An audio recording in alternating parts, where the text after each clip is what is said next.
The morning I found concrete barriers blocking my driveway for the third time that week, I knew it wasn't an accident anymore.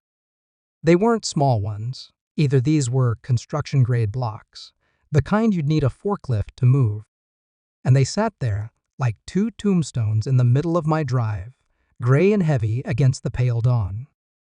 At first, I thought maybe the county had made some mistake. I'd seen them use those barriers before when doing road work, but there wasn't a single orange cone or warning sign in sight. Just two blocks, perfectly aligned, right where my truck should have been parked. It took me a full minute before I noticed the folded note taped to one of them. In neat uppercase letters, PROPERIOVIOLATIONIOVENIVIACEEFCEEFCE No signature, no HOA letterhead. Just those words like a taunt. I didn't need to guess who it was from. Around here, there was only one person who'd go to that length to make a point Delilah Thornberry, the self-appointed Queen of Willowbrook Estates. Now, I'm a patient man. I spent 26 years in the Army Corps of Engineers, building bases in desert heat and repairing roads during monsoon season. You don't survive that kind of work without learning restraint. But as I stood there, staring at those barriers, I felt that old pressure rise, the kind that builds behind your ribs before a storm. I grabbed my phone, took a few photos, and then walked back to the porch. The sound of my boots on the gravel echoed sharper than usual.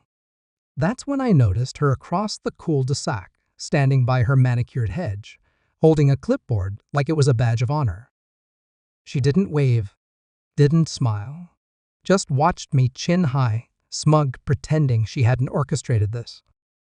I gave her a nod, calm, controlled. Then I said 5 words that would come to define everything that happened next. "You just made this official." She blinked, confused at first, before turning away, like I'd just spoken nonsense. But I wasn't talking about filing a complaint or calling a tow truck. No, what I meant was something far more deliberate. Because from that moment forward, every piece of paper, every recorded call, every single confrontation was going into a file. A file I'd eventually hand to people who didn't care about HOA politics or power trips. People who enforced actual law. See, Delilah thought she ran this neighborhood. But what she didn't realize was that I'd built things far more complicated than her rulebook, and I knew exactly how to take one apart, piece by piece. Still, I didn't act right away. Instead, I spent that morning clearing the blocks using a rented skid steer. Slow, methodical, just the way she probably wanted me to, so she could stand there and feel superior. But while she was watching, I was planning. Every camera angle, every timestamp, every violation she'd committed by putting those barriers there without county authorization. Because in this county, you can't just block access to someone's property, not without a permit or court order. And since I had neither, that meant she'd just crossed into criminal territory. I didn't confront her. Not yet. I let her think she'd won. Let her enjoy her little victory while I brewed coffee and watched her pace back and forth across her lawn, like a general surveying a battlefield. And as I sipped that coffee, I realized something. This wasn't about rules or property lines. It was about control, about power. Delilah wasn't protecting the neighborhood, she was protecting her ego. And people like that, they only stop when you make them. So, I decided then and there I wasn't going to just fight back. I was going to document, dismantle, and destroy every inch of her false authority. Because if she wanted a war over concrete, she was about to learn what happens when she picks a fight with someone who builds fortresses for a living. Delilah Thornberry didn't arrive at tyranny overnight. She worked at it like a real estate agent polishing a listing for maximum resale value, veneers first, compassion last. People around Willowbrook called her meticulous. I called it rehearsed. She was 48, with a laugh that sounded rehearsed the way a commercial voiceover sounds, rehearsed, bright, practiced, and just hollow enough to echo. She drove a white Mercedes. She waxed every Sunday like it was an altar, and her teeth were bleached so white they made you squint in the sun. That was the surface. Underneath lived a woman who believed rules were moral law when they suited her, and flexible suggestions when they didn't. I'd seen people like Delilah before. In the military, you learn to spot the difference between someone with authority and someone who performs it. Authority earns trust. Performance demands submission. Delilah performed. She wore the title of HOA president, the way a stage actor wears a costume proudly, loudly, and without regard for the people playing roles around her. She'd been president 3 terms running, which should have been a flashing neon sign that something was wrong. Instead, it gave her more leverage. For her, the board wasn't a governing body. It was a tool for shaping the neighborhood into a showroom for her tastes and a hunting ground for her grudges.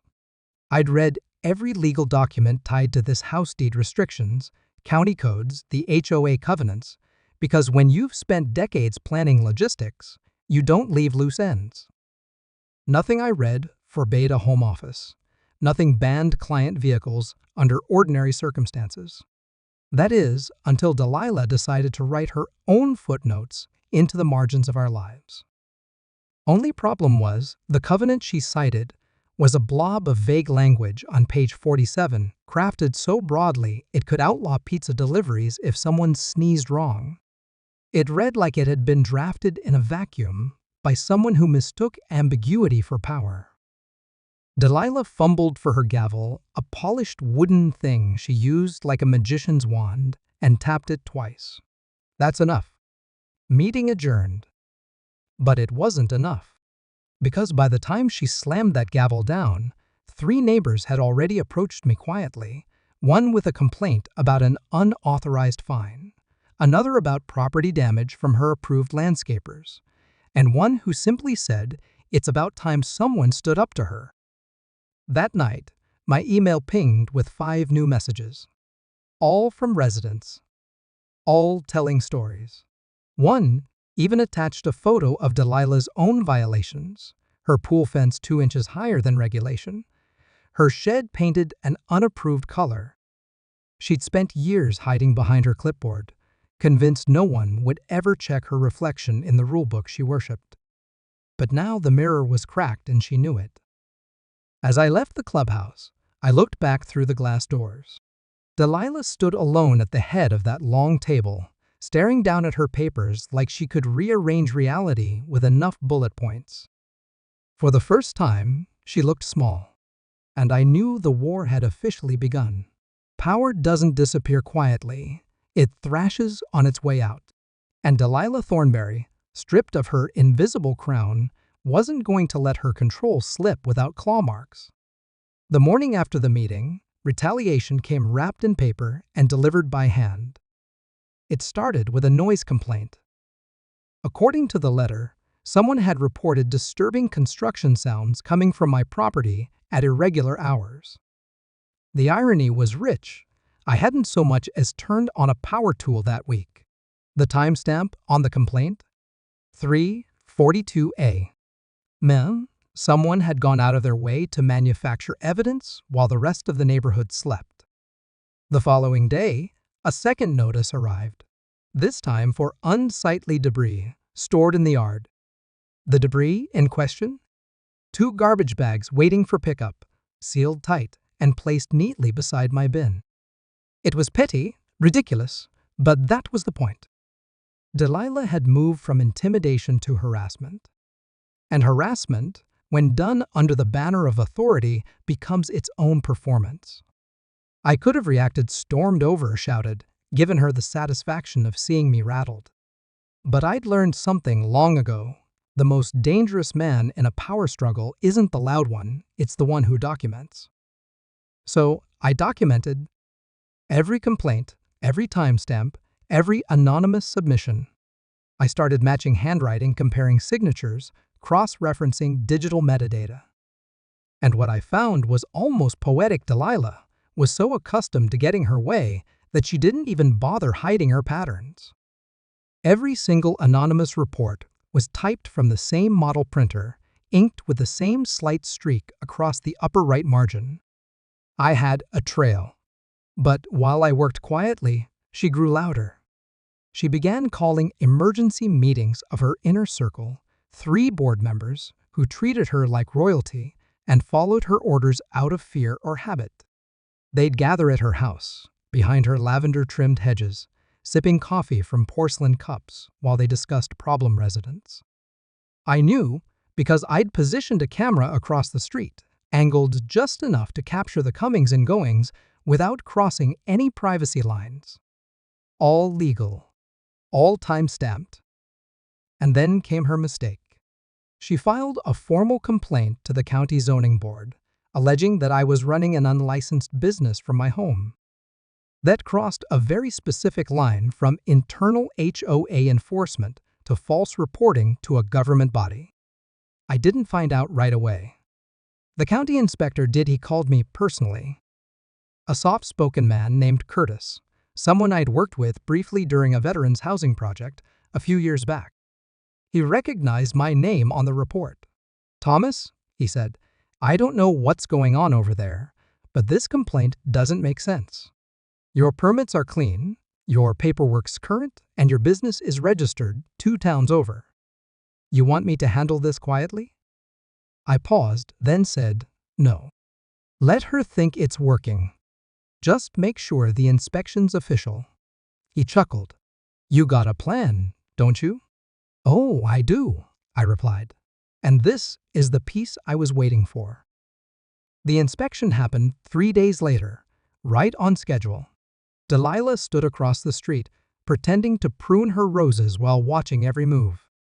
Curtis walked the property, clipboard in hand, professionalism on full display. When he finished, I handed him a sealed envelope containing copies of every false notice, each stamped with date and time. "I'll make sure this gets to the right desk," he said with a knowing nod.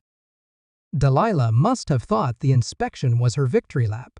She didn't realize she'd just handed me proof of her abuse of authority, state-level interference in personal property rights. Over the next week, the tone in her emails shifted. Less polished, more frantic. Words like non-compliance and disciplinary measures were thrown around like confetti, but the confidence behind them was cracking. Then came the moment that confirmed everything I'd suspected. She showed up on my property. No clipboard this time, just raw indignation wrapped in a silk scarf. "You're undermining this community," she hissed, her voice low enough to stay off the cameras, but sharp enough to draw blood. I didn't move. "You've got 2 choices, Delilah," I said calmly. "You can step back, or you can keep digging. But understand something, every inch deeper you go, I'm recording it." Her lips trembled. Not from fear, anger. The kind that bubbles when control finally meets resistance. "You think you can intimidate me with paperwork?" "No," I said, stepping closer just enough for her to see that I meant every word. "Paperwork is your language. I'm just becoming fluent." She left without another word. But the storm didn't leave with her. Within days, her allies began to splinter. One board member resigned for personal reasons. Another sent a quiet apology my way, just a 2-line email that read, "She's gone too far. You're not the only one documenting." The truth was spreading, slow and steady, like a crack in a frozen lake. You couldn't see it from above, but the pressure was building underneath. By the end of March, Delilah wasn't hosting meetings anymore. She was surviving them. Her voice wavered, her control fractured, and that perfect smile of hers, once the symbol of dominance, had turned into a nervous tic. And me? I stayed quiet, steady, deliberate. Because there's no satisfaction in shouting down a tyrant. The real victory comes when they collapse under the weight of their own rules. And if Delilah Thornberry thought the war was over, she was about to learn the truth. this wasn't revenge. First, I cataloged everything. Not just the complaints and the flyers, but the process pieces she'd skipped, missing signatures, improperly posted notices, meetings held without quorum, emergency sessions announced by email only, and fines levied without the board following the prescribed appeal process. Each procedural misstep was a thread. Left unpulled, they looked like noise. Start tugging, and the whole thing unravels. Remember that clause on page 47? The one she used like a cudgel? Vague clauses don't survive close scrutiny when the rest of the book is precise. Covenants must be adopted correctly. Amendments must be recorded in county filings. I began cross-referencing the HOA binder with county records and statute. That's when everything started to smell like overreach. The covenant Delilah relied on had never been properly adopted. No record in the county clerk's office, no board resolution with the required votes, nothing to demonstrate the legal procedure had been followed.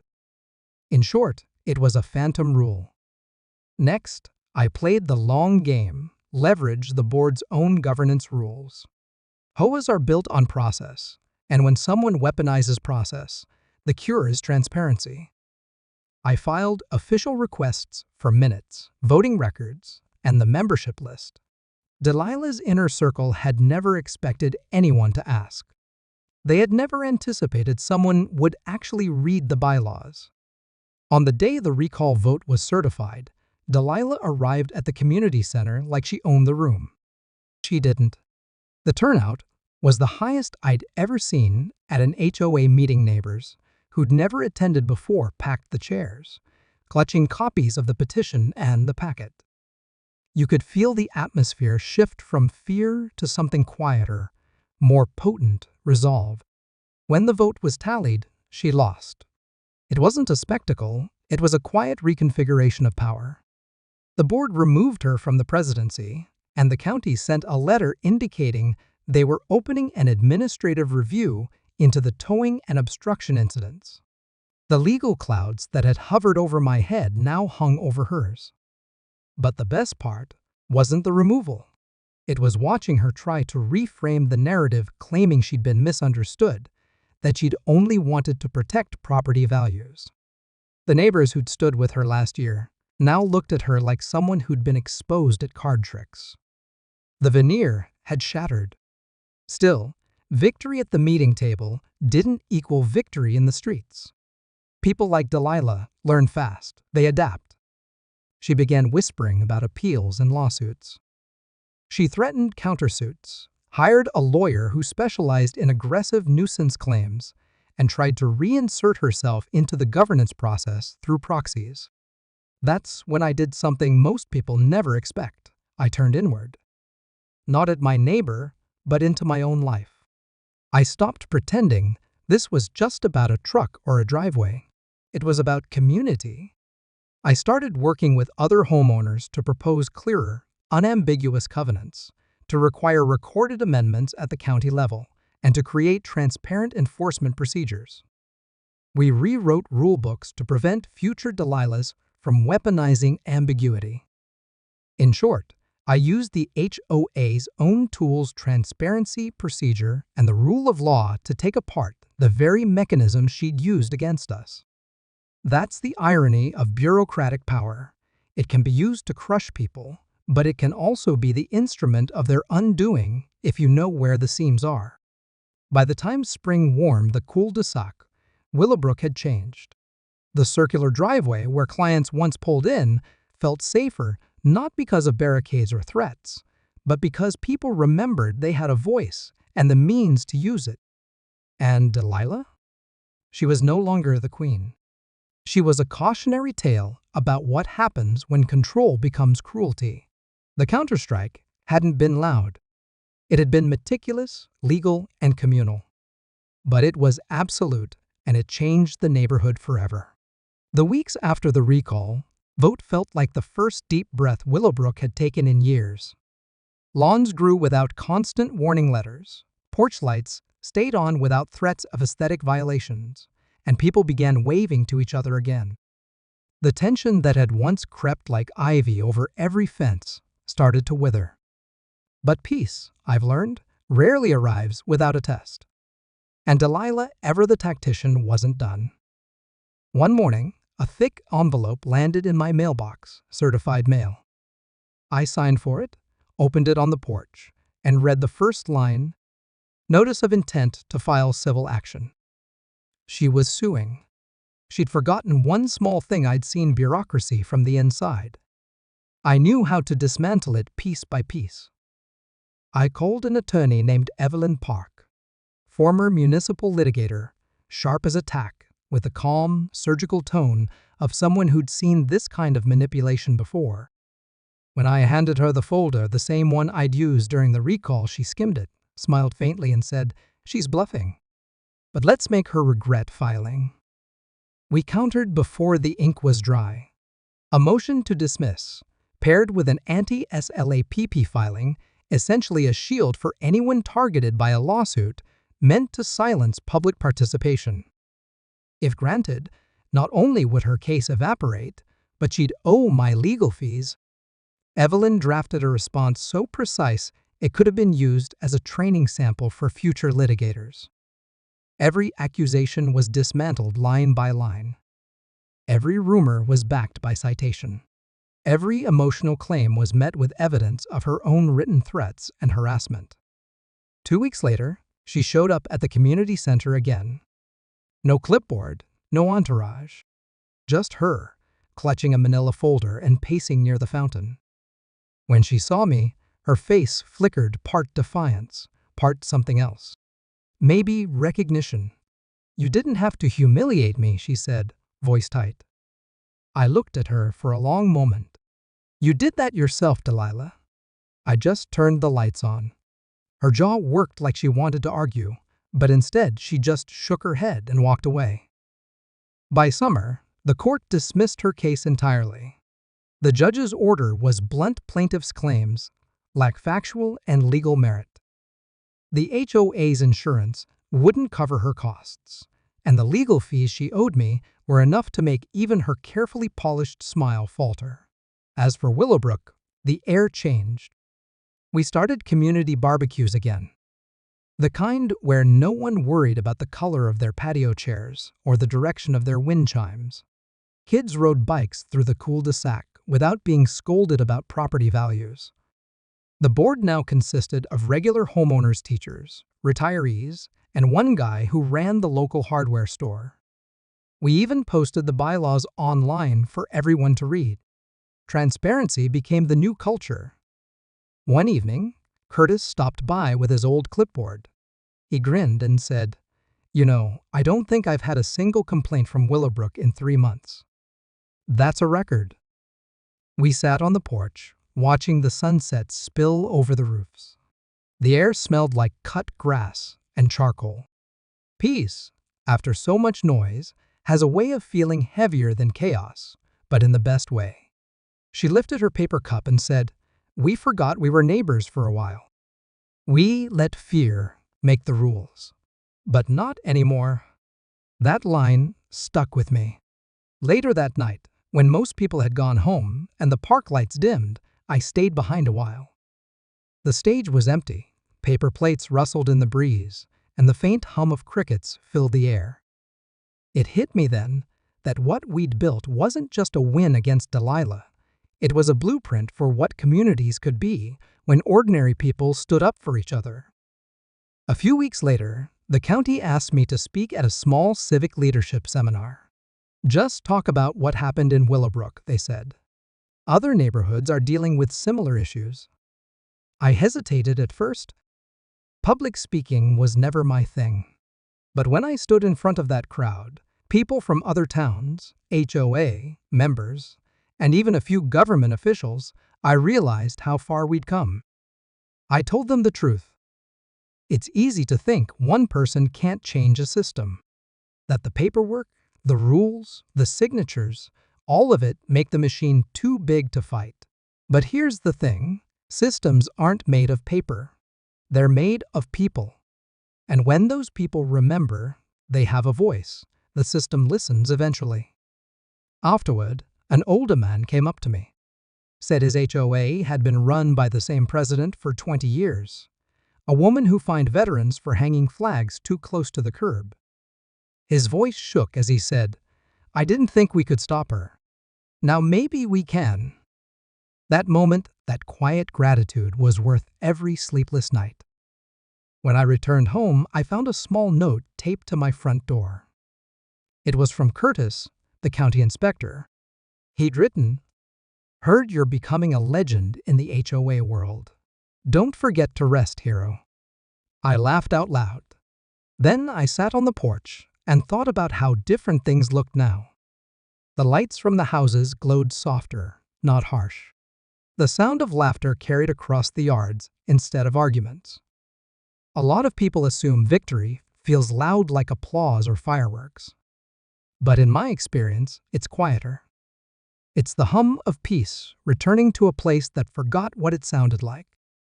Even my workshop, once cluttered with evidence binders and printed bylaws, had gone back to what it used to be, a space for building furniture, fixing engines, and listening to the radio. I kept one box labeled HOA War in the corner, sealed tight. A reminder, but not a weight. Sometimes, I still see Delilah's old house when I walk past the lake. The new owners, a young couple with 2 kids, painted the shutters blue and hung wind chimes by the porch. The same kind she once banned for being visually distracting.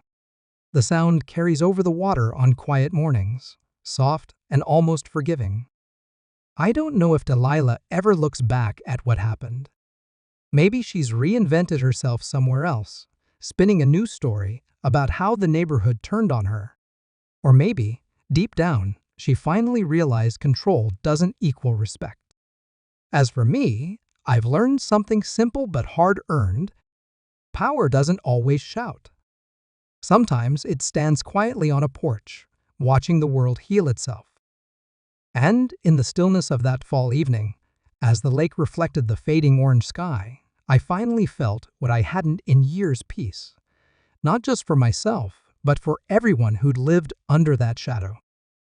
Because Willowbrook wasn't just free of an HOA tyrant. It had rediscovered its soul. Winter came softly that year. The first frost dusted the lawns, the lake froze over in thin sheets of glass, and for once, no one received a seasonal compliance notice about the color of their Christmas lights. The community finally had room to breathe and reflect. It's funny how history hides inside small towns. Years from now, people won't remember every detail of what happened in Willowbrook: the petitions, the meetings, the shouting matches in the clubhouse. But they'll remember the feeling, the way fear lost its grip, the way neighbors learned to speak again. Sometimes, I still get letters from nearby neighborhoods. They've heard about the Willowbrook recall through local networks, news blurbs, or online homeowner forums. Some ask for advice. Others just say thank you. The words are usually the same. "We thought we were alone." That line hits me every time. Because that's how it starts with isolation. Every HOA tyrant, every manipulative leader, thrives on the same illusion that they're too powerful to challenge and that everyone else is too small to matter. But once people see that illusion crack, once they realize they can stand together, the entire system shifts. Curtis likes to joke that I accidentally started a HOA resistance movement. Maybe he's half right. I never wanted a fight. I just wanted fairness. But sometimes, fairness requires friction. A few months after the recall, I was invited to speak at the county council. They wanted to discuss citizen-led oversight models for local associations. It wasn't glamorous, just policy talk, but it mattered. The room was full of faces that looked tired but hopeful. Homeowners, veterans, retirees, teachers. People who'd spent too many years under too much control. When they handed me the microphone, I said something I'd never planned to. Leadership without accountability always becomes tyranny. Whether it's a nation, a company, or a homeowners association, it's the same principle. Rules without empathy destroy the very communities they claim to protect. The room went quiet. Then came the applause. Not loud, not performative, just steady and genuine. The kind that comes from people who've lived it. After the session, a county official approached me and said, "You should consider running for community liaison. We could use someone who actually understands what these homeowners go through." I smiled but shook my head. "No, thank you. I've had my share of paperwork." He laughed, but I meant it. My role wasn't to climb higher, it was to keep the ground steady for those still learning to stand. That spring, I helped a few other neighborhoods organize their own transparency committees. I showed them how to request records legally, how to vote for new board members, how to track finances. Most of all, how to speak without fear. Watching those communities take control of their destinies felt like planting seeds in soil that had been barren for too long. When they called to thank me, their spokesperson, a young mother named Hannah, said, "We don't just have our neighborhood back. We have our dignity back." That word dignity stuck with me. It's not something you can measure or legislate, but it's the foundation of every healthy community. It's what Delilah took from Willowbrook and what we fought to reclaim. Now, when people ask if I'd ever do it all again, the late nights, the paperwork, the stress, I don't even hesitate. Yes, I tell them. Because it wasn't just about fighting one person. It was about reminding a neighborhood what it means to belong. Some evenings, I sit by the lake with a thermos of coffee, watching the sun dip behind the trees. The air carries the faint sound of laughter from across the water, kids skipping rocks, someone grilling, a radio playing softly. The wind shifts, and I catch the chime from the porch of Delilah's old house. The same melody she once banned now rings freely over the neighborhood. It's poetic, really, how the very sound that symbolized rebellion now represents peace. If there's one thing I've learned, it's this: every community has its Delilah. Someone who confuses control with care. But every community also has its breaking point and its defenders. Ordinary people who decide, quietly but firmly, that they've had enough. And when they do, the world changes, even if it's just one cul-de-sac at a time. Willowbrook wasn't a revolution. It was a reminder. And when you stand up for it, others will too. That's the real legacy of Willowbrook. Not the lawsuits, not the headlines, but the echo of wind chimes, soft, steady, and free.